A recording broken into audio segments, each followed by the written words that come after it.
Hola, soy Francisco Bonatti, socio director de Bonatti Compliance. Me complace presentaros esta serie de 4 mini tutoriales que hemos preparado para ayudaros a comprender el buen gobierno corporativo y sus vinculaciones con los sistemas de compliance. Después de la crisis financiera mundial de los años 2007-2008, se reflexionó profundamente sobre qué había fallado.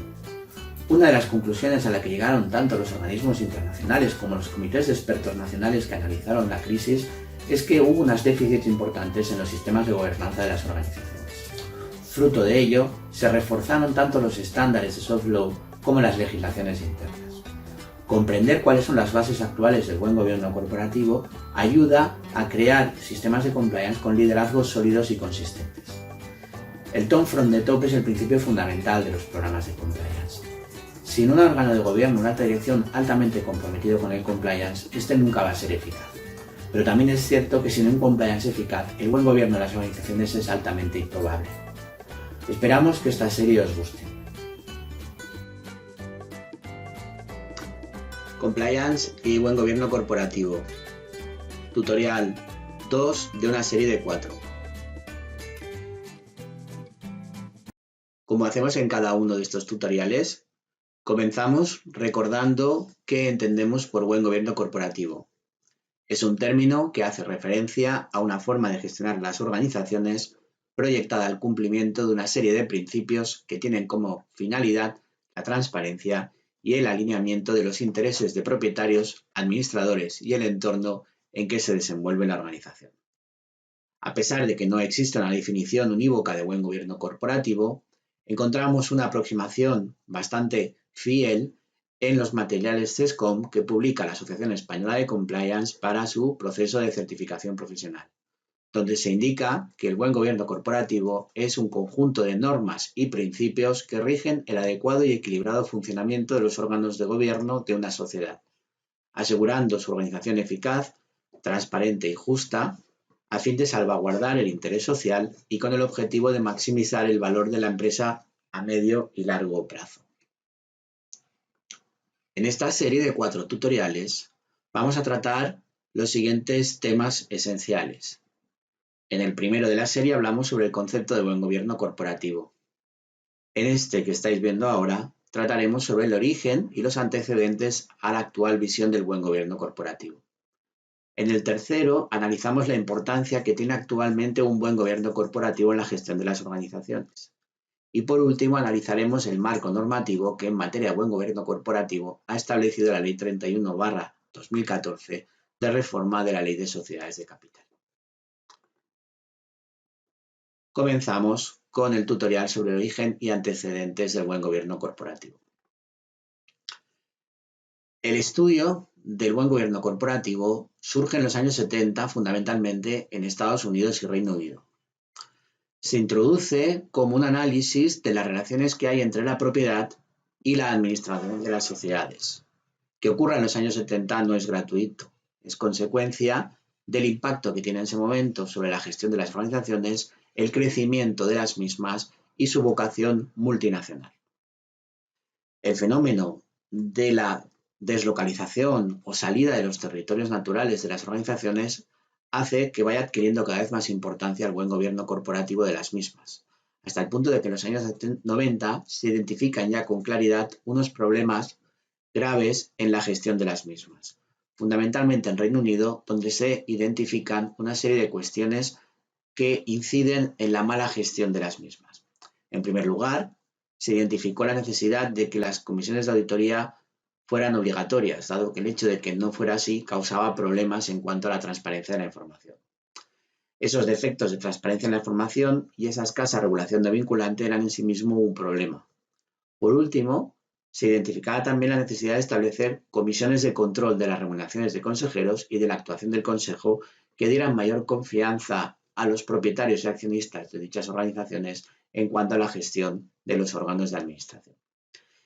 En el año 1990 se publica en el Reino Unido el informe Cadbury y a través del mismo el Código Combinado para Empresas Multinacionales, donde se establece de manera voluntaria el principio de cumplir o explicar, es decir, que las organizaciones que se acogían al código o bien cumplían con sus principios o explicaban razonablemente por qué no los podían cumplir total o parcialmente. El modelo de gobernanza de las organizaciones que conocemos en España no es único. Ya si encontramos otro modelo de gestión como el que se aplica en Alemania o en Italia, denominado dualista, en el cual junto al órgano de administración se establece por ley la existencia de un órgano de supervisión o como se identificaba en Italia, el órgano de gobernanza. Estos órganos de supervisión no están en cuanto a su capacidad y competencia y facultades equilibrados o alineados o al mismo nivel que el órgano de administración, pero sí que es cierto que tiene una importancia esencial en la organización porque supervisa la acción del órgano de administración. Básicamente, ese órgano de supervisión procede a un control del respeto a la ley o a los estatutos por parte del órgano de gobierno.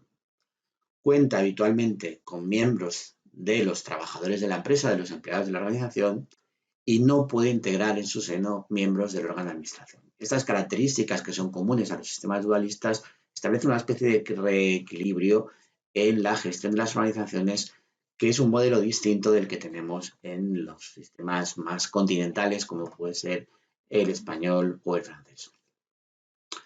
Cuando hablamos de buen gobierno corporativo, debemos hacer claramente una reflexión o una mención a la Organización para la Cooperación y el Desarrollo Económico, la OCDE, porque esta ha sido posiblemente la organización no gubernamental que más trabajo, más enfoque ha dado a las cuestiones de gobernanza.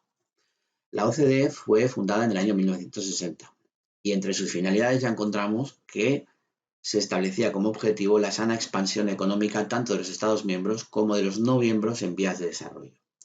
Esto nos permite identificar una de las características de la OCDE, que es la preocupación por que el comercio internacional sea justo y equilibrado, no solamente entre los Estados miembros e integrantes de la organización, sino en los años 60 fundamentalmente en los estados que en aquel momento todavía no eran no miembros, eran estados en vías de desarrollo o recién surgidos de los procesos de descolonización posteriores a la Segunda Guerra Mundial, en los cuales el soborno y la corrupción era una vía de penetración por parte de las multinacionales. La OCDE, por lo tanto, ya desde su origen pone un foco importante en la gobernanza. Hay dos documentos muy relevantes que publica y mantiene en vigor la OCDE. Por un lado, los principios de buen gobierno corporativo y por otro, las líneas directrices para empresas multinacionales. En cuanto a los principios de buen gobierno corporativo de la OCDE, se publicaron en el año 2004 y son normas no vinculantes y prácticas de buen gobierno. El objetivo que tienen es facilitar el marco legal, institucional y reglamentario aplicable al buen gobierno. No son extremadamente detallados porque pretenden facilitar su adaptación a los marcos de gobierno corporativo definidos por cada país.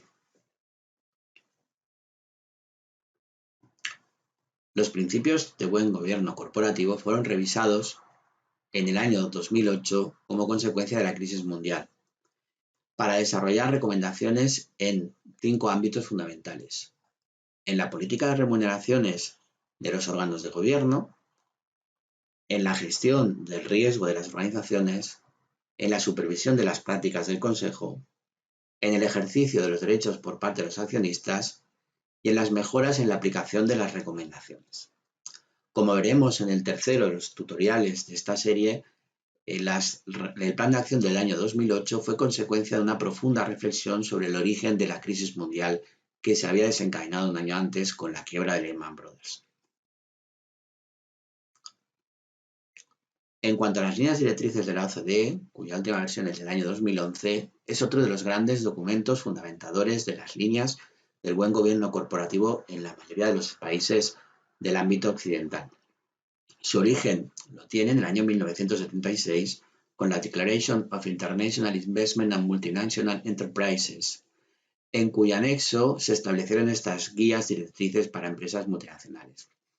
Ha habido revisiones periódicas de las mismas desde el año 1976 con el ánimo de irlas actualizando a los cambios del mercado mundial, fundamentalmente la deslocalización y globalización de la economía. Las líneas directrices de la OCDE fueron publicadas en la última versión en el año 2011, tienen naturaleza voluntaria. Son las multinacionales quienes deciden acogerse a las mismas o no para establecer sus códigos éticos y sus códigos de buen gobierno. Lo que pretenden fundamentalmente es desarrollar negocios consistentes, tanto con la ley como con los estándares reconocidos internacionalmente. En sus principios deja establecido que la primera obligación de las empresas es cumplir la ley, pero quieren ir más allá.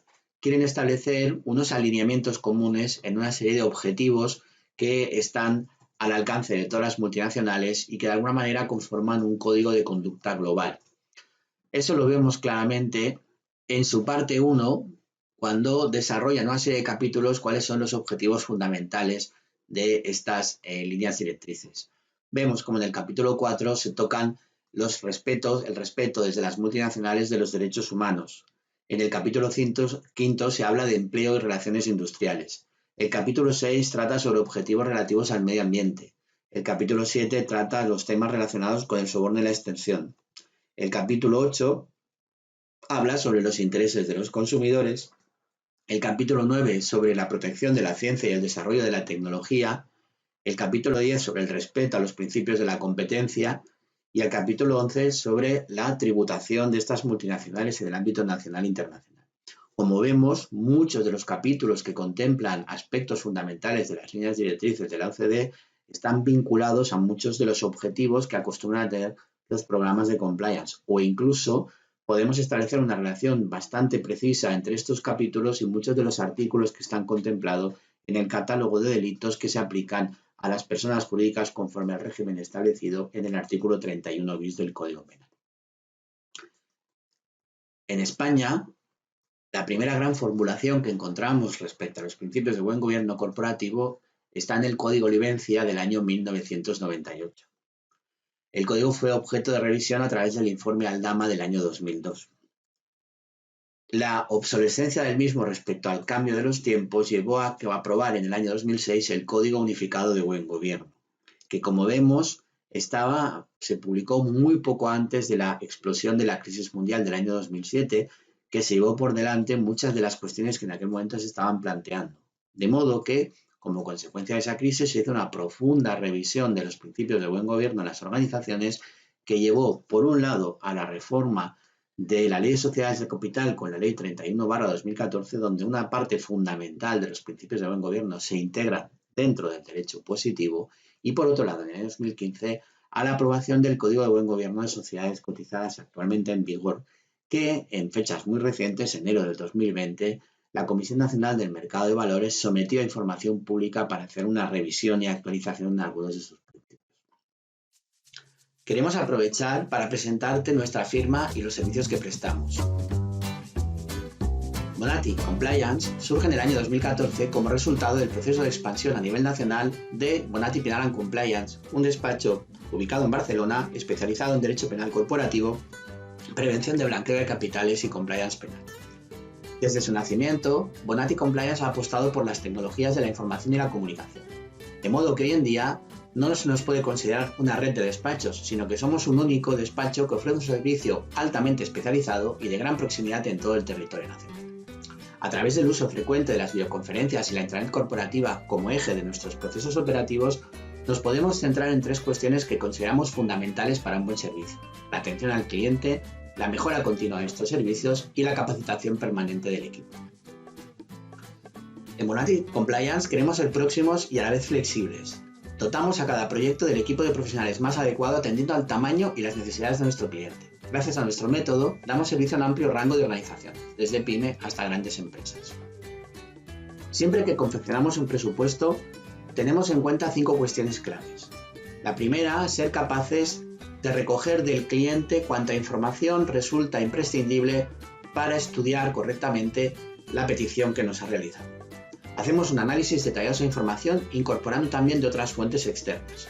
Y con todo ello confeccionamos una propuesta, que incluye diferentes cuestiones. Por un lado, el servicio solicitado, un cierto cronograma de trabajo respecto a los plazos que podemos necesitar en un desarrollo razonable del mismo. E incorporamos propuestas adicionales que el cliente pueda considerar necesarias a la vista de la petición de servicio que nos se ha realizado. Nuestros presupuestos se presentan siempre personalmente, bien de forma presencial o bien a través de online y webinar, aclarándole al cliente cuantas dudas pueda tener respecto a la prestación de servicio que le estamos ofertando. Por último, el presupuesto incorpora siempre unas condiciones de contratación para que el cliente tenga en todo momento información detallada de cuáles son nuestra forma de prestar el servicio y nuestras garantías. ¿Cómo trabajaremos en tu proyecto? Siempre asignaremos un responsable del equipo que será el interlocutor válido con la firma, pero a través del mismo y especialmente a través de los servicios SaaS y Cloud que ofertamos habitualmente, contarás con el apoyo de todo el equipo de especialistas de Bonatti Compliance, quienes interactuarán con tu profesional de enlace para prestarte el mejor servicio posible. Entre nuestro catálogo de servicios te queremos destacar los siguientes. Te podemos ayudar a implantar el primer sistema de compliance. Tenemos todo un catálogo de servicios destinados a dar soporte al Compliance Officer o a la función de compliance de tu organización. A través de los servicios Bonatti Flex te podemos dar interim management o outsourcing en ámbitos como compliance y prevención de blanqueo de capitales. Prestamos servicios de auditoría interna en materias como compliance y prevención de blanqueo de capitales y te preparamos para afrontar con garantía de éxito los procesos de certificación en estos ámbitos. Gestionamos tu canal de denuncias y te podemos ayudar a realizar investigaciones internas. Somos grandes especialistas en prevención de blanqueo de capitales, donde llevamos muchísimos años trabajando tanto en la auditoría de experto externo de prevención de blanqueo de capitales como en el desarrollo de sistemas de control interno y formación del personal. Y por último, también tenemos un ámbito de especialización en el compliance para grupos de empresas, donde nuestra capacidad para comprender los estándares y marcos de referencia nacionales e internacionales nos ayuda a estructurar buenas y consistentes superestructuras de compliance. Confiar en nosotros es confiar en un equipo de profesionales que llevan muchos años trabajando en la materia. Si quieres más información, puedes obtenerla a través de nuestra página web o bien contactando con nosotros a través del teléfono 934 155 421. Te esperamos en Bonatti Compliance. Muchas gracias.